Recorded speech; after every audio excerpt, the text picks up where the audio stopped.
राधे राधे श्रोताओं, कहानियों के सफ़र में मैं नेहा शैलेश तिवारी आप सबका पुनः स्वागत करती हूँ। आज की कहानी का शीर्षक है एक आत्मा दो शरीर। सिया अपने आप को दर्पण में निहार रही थी और रोज की तरह मांग में सिंदूर लगाते हुए अपने आप पर ही रीझ रही थी। 16 श्रृंगार में उसका सबसे प्रिय श्रृंगार है सिंदूर। वह सिंदूर इसके माथे पर ऐसे चमकता है जैसे नील गगन में सूर्य। मन बलिहारी बारंबार निहारी, जब भी लगाऊं मांग में सिंदूर। पिया के प्रति समर्पण, यह नेह का दर्पण। सिया सिया, वह पीछे देखती है। जी आप कब आए? अभी आया, तुम्हें देख रहा था जब तुम अपने मांग में सिंदूर लगा रही थी। राघव उसके चेहरे को अपनी हथेलियों में भरते हुए कहता है। सिया, सच कहूँ, जब तुम्हें पहली बार देखा था तब तुम्हारे माथे से नज़र ही नहीं हटी थी। तुमने तिलक लगाया हुआ था और उसके बाद जब भी तुम्हें देखता था बस तुम्हारे माथे को ही निहारता रहता था। जैसे जैसे समय बीतता गया वैसे वैसे तुम्हारे प्रति मेरा प्रेम बढ़ता गया।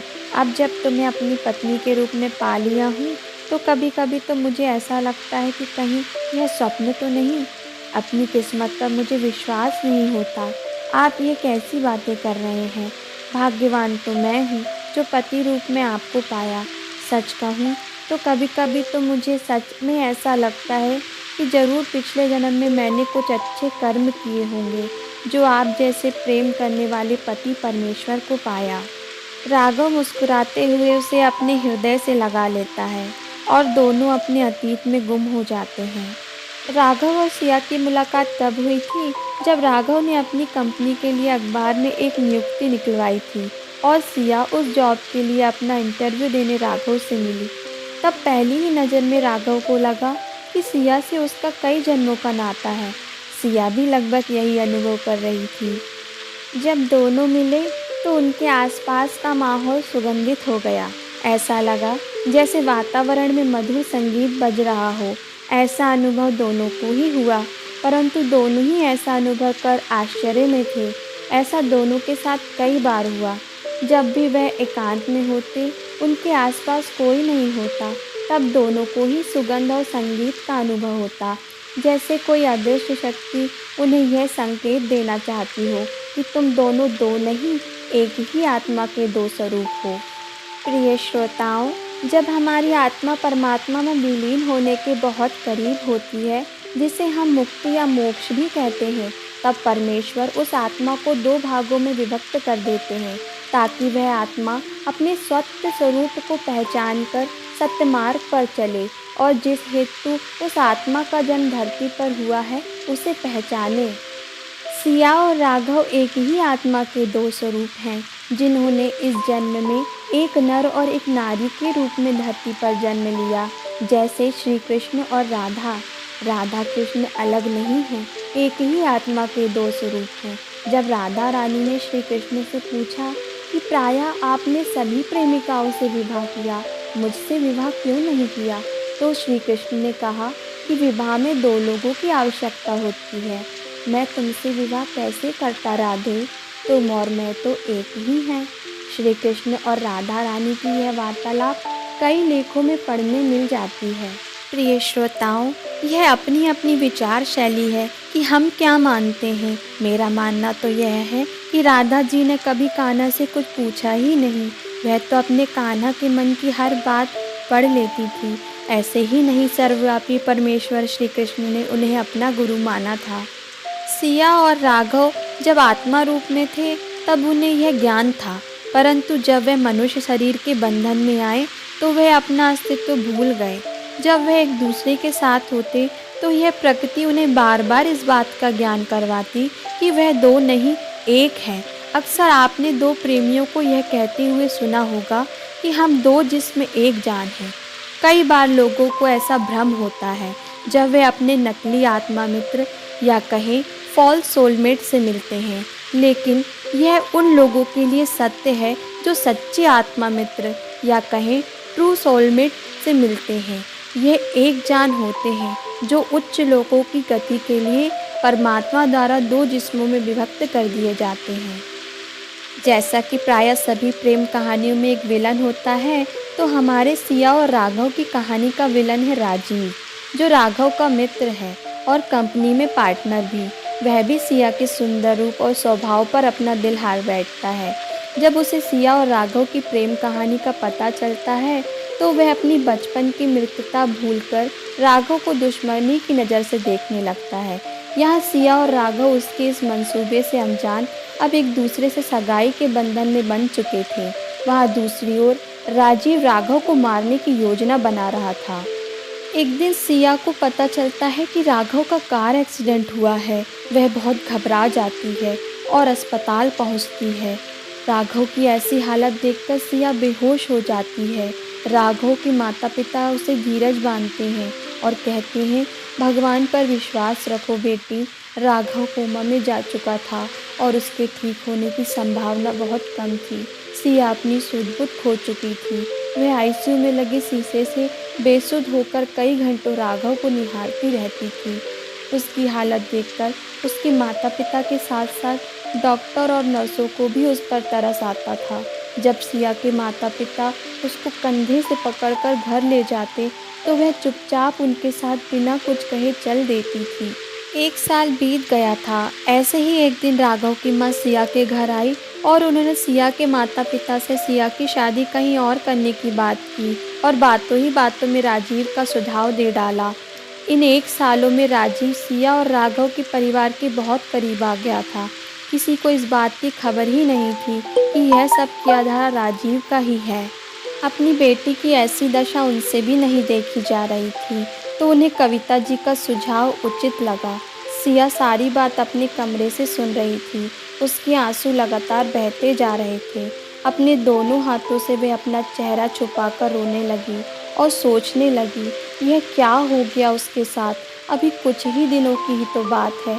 कितनी खुश थी वह राघव के साथ। यह किसकी बुरी नज़र लग गई उसके प्रेम को। वह इस ज़बरदस्ती के रिश्ते से बिल्कुल भी खुश नहीं थी। वह तो तन मन से राघव को अपना पति मान चुकी थी।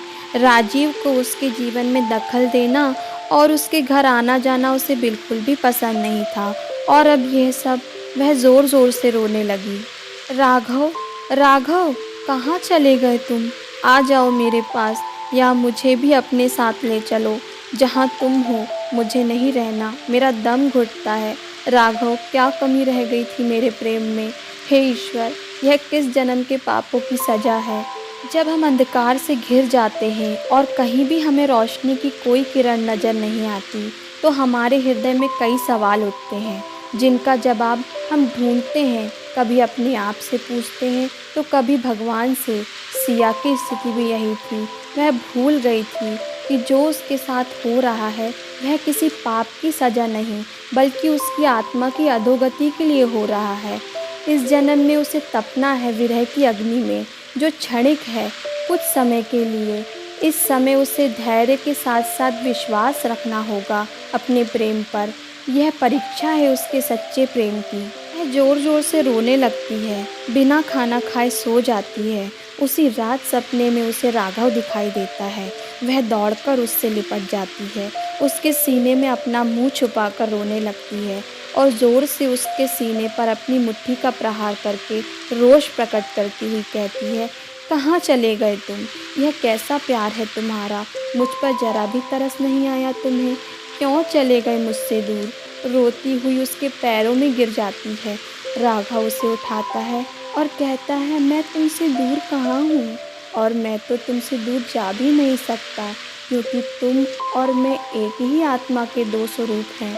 सिया उसके मुंह से ऐसी बातें सुनकर आश्चर्य से उसकी ओर देखती है और कहती है, तुम यह क्या कह रहे हो राघव? मुझे कुछ समझ नहीं आ रहा। राघव उसे पास के एक बिछौने पर बैठाता है। वह फूलों की बनी सेज है। यह क्या? जब सिया अपनी दृष्टि चारों तरफ घुमाती है तो वह हैरान रह जाती है। गुलाबी बैगनी रंग की रोशनी से भरी वह जगह चारों ओर पारिजात के वृक्षों से घिरी हुई। कुछ फूल पेड़ पर, कुछ नीचे बिछे हुए और वही मनोरम संगीत जब वह दोनों शुरुआत में मिलते थे तब बजता था। वह राघव से कहती है, यह स्वर्ग है क्या? राघव ने कहा, हाँ, स्वर्ग ही समझ लो। राघव तो क्या हम मर चुके हैं? राघव को उसकी नादानी पर प्यार आ जाता है। नहीं, अभी हम दोनों जीवित हैं। तो फिर हम स्वर्ग में कैसे आ गए? सिया, मैं अभी ऐसी स्थिति में हूँ, ना ही मैं जीवित हूँ और ना ही मर चुका हूँ। जब मैं इस अनोखी दुनिया में आया तो मेरी भी दशा तुम्हारी ही तरह थी और मेरे मन में भी कई सवाल, पर परमेश्वर के देवदूतों ने समय समय पर मेरा मार्गदर्शन किया और अब उन्होंने ही मुझे तुम्हारा मार्गदर्शन करने भेजा है। सुनो सिया, मेरे पास ज़्यादा समय नहीं है, तो एक ज़रूरी बात ध्यान से सुन लो। मेरा एक्सीडेंट नहीं हुआ था, बल्कि मुझे मारने की योजना बनाई गई थी। क्या? सिया का मुंह खुला का खुला रह गया। कौन मारना चाहता है तुम्हें? राजीव। क्या? राजीव? राघव के मुंह से राजीव का नाम सुनकर सिया के होश उड़ जाते हैं। हाँ, राजीव। वह तुमसे प्रेम करने लगा था और जब हमारी सगाई हुई तो उसी दिन उसने मुझे मारकर तुमको पाने की योजना बनाई। पर परमेश्वर को कुछ और ही मंजूर था। वो कहते हैं ना, कर्ता करे ना हो सके, शिव करे सो होए। तो मुझे मारने की उसकी योजना विफल हो गई, तो उसने दूसरी चाल चली। मेरे और तुम्हारे घर वालों का हमदर्द बनकर वह तुम्हारे साथ शादी करना चाहता है। आज तुम बहुत ज़्यादा दुखी थी, तो परमात्मा ने मुझे तुम्हारे पास जाने को कहा और राजीव का सच बताने को कहा। मुझे तो यह सोचकर भी अजीब लग रहा है कि कोई इतना नीचे गिर सकता है। सिया, मैं और तुम पवित्र आत्मा हैं, तो हमारे लिए यह दुखदाई है, परंतु जो अपवित्र आत्मा है उन्हें अपने स्वार्थ के आगे कुछ नहीं दिखता। हाँ राघव, तुम सही कह रहे हो। ऐसे दुष्ट तो हर युग में जन्म लेते हैं और हर युग में ही सच्चे प्रेम की विजय होती है। देखो सिया, अभी तुम अवचेतन अवस्था में हो और मैं भी। अभी जिस लोक में मैं हूँ, मैं परमेश्वर की कृपा से अपना अतीत, वर्तमान और भविष्य तीनों देख सकता हूँ, पर तुम्हें बता नहीं सकता। जितना उन्होंने बताने को कहा था उतना तुम्हें बता दिया। यह भी हो सकता है कि जब मैं चेतना में आऊँ तो यहाँ जो भी देखा सब भूल जाऊँ। तो क्या मैं भी भूल जाऊँगी? नहीं। राघव मुस्कुराता है और कहता है, क्योंकि तुम स्वप्न में हो इसलिए तुम नहीं भूलोगी। सिया, सिया, उठो बेटा। क्या हुआ? आज इतनी देर हो गई तुम्हें सोते हुए? सिया चारों ओर देखती है और अपनी सारी बातें माँ को बताती है। देखो सिया, अगर ऐसा है तो हमें जल्द ही राघव के माता पिता को सारी बातें बतानी पड़ेगी और राजीव पर नज़र रखनी होगी कि कहीं वह फिर राघव को कोई नुकसान न पहुंचा दे। नहीं माँ, मैं अपने राघव को कुछ नहीं होने दूंगी, सिया क्रोध में कहती है। पहले मैं इन सब बातों से अनजान थी, पर अब जब मुझे सब कुछ पता चल चुका है तो राजीव को मुझसे कोई नहीं बचा सकता। और अभी आप राघव के मम्मी पापा से कुछ मत कहिए। राजीव को यह पता नहीं चलना चाहिए कि हमें उस पर शक हो गया है। ठीक है सिया, तुम जैसा कहती हो, मैं किसी से कुछ नहीं कहूँगी। वह चादर हटाते हुए वॉशरूम की ओर बढ़ती है और राघव के घर जाती है। उसे बिस्तर पर अचेत अवस्था में देखकर उसका मन बहुत दुखी होता है। वह कविता जी से कहती है, माँ आप जैसा चाहती है वैसा ही होगा। मैं राजीव से शादी करने के लिए तैयार हूँ। कविता जी उसे गले लगाते हुए कहती है, मुझे खुशी है बेटा कि तुम अपने बारे में सोच रही हो। मैं तुम्हारे उज्जवल भविष्य की कामना करती हूँ। राजीव को जब ये बात पता चलती है तो उसकी खुशी का ठिकाना नहीं रहता और वह बात को पुख्ता करने के लिए सिया को फ़ोन करता है। सिया उसे मिलने अपने घर बुलाती है। राजीव खुशी से झूमने लगता है और कहता है, एकदम से यह लड़की बदल कैसे गई? कल तक तो मेरी ओर देखना भी पसंद नहीं करती थी। हो सकता है उसके मम्मी पापा ने उसे मना लिया और उसे इस बात पर यकीन हो गया होगा कि राघव अब एक मुर्दा है। जो भी हो, मैं जीत गया और राघव, तुम्हारी हार हुई। राघव, तुम हार गए, तुम हार गए राघव। और वह ज़ोर ज़ोर से हंसने लगता है। सिया अपने कमरे में बैठी राजीव का इंतज़ार कर रही थी। राजीव, मैं अंदर आ सकता हूँ? अरे राजीव आओ, मैं तुम्हारा ही इंतज़ार कर रही थी, बैठो। सिया, मुझे तो यकीन ही नहीं हो रहा कि तुमने हमारे रिश्ते के लिए हाँ कर दी। ऐसा मत कहो राजीव, मैं अपने किए पर शर्मिंदा हूँ। मैंने राघव से प्यार करके गलती कर दी। सच तो यह है कि तुम मेरे लायक थे, वो राघव नहीं। सिया सच विश्वास नहीं हो रहा तुम्हारे मुंह से ऐसी बातें सुनकर। विश्वास करो राजीव, क्योंकि हमारी शादी होने वाली है। मुझे तो एक ऐसा लड़का चाहिए जो मेरे लिए अपनी जान भी दांव पर लगा दे। सिया, मैं तुम्हारे लिए कुछ भी कर सकता हूँ, अपनी जान भी दे सकता हूँ और किसी की जान भी ले सकता हूँ। सच राजीव, मैं कितनी किस्मत वाली हूँ जिसे तुम जैसा सच्चा प्यार करने वाला जीवन साथी मिल रहा है। आज राजीव के पाँव ज़मीन पर नहीं थे। वह सिया के मुंह से अपनी तारीफ़ सुनता जा रहा था और उसने जो भी सिया के लिए किया वह सब उगलता जा रहा था। जैसे ही वह सिया को बाहों में भरने उसकी तरफ बढ़ा, एक ज़ोरदार थप्पड़ उसके मुंह पर पड़ा। वह संभल पाता उससे पहले ही उसे कई थप्पड़ और पड़ चुके होते हैं। राघव और सिया के परिवार वालों को देखकर वह घबरा जाता है। वह सब समझ जाता है कि सिया ने यह नाटक उसके मुंह से सच्चाई उगलवाने किया है। थोड़ी देर में पुलिस उसको पकड़कर ले जाती है। सिया को कविता जी कहती हैं, बेटी आज तूने अपने पवित्र रिश्ते की लाज बचा ली। मेरा बेटा बहुत किस्मत वाला है और हम भी, जो तुम्हें बहू रूप में पा रहे हैं। मुझे ऐसा लग रहा है कि राघव अब जल्द ही ठीक हो जाएगा और फिर हम तुम दोनों को शादी के पवित्र बंधन में बंधते हुए देखेंगे। प्रेम के पवित्र बंधन में तो तुम पहले ही बंध चुके हो। सिया शर्मा जाती है। रातें सपने में उसे फिर राघव दिखता है और वह दोनों एक दूसरे में खो जाते हैं।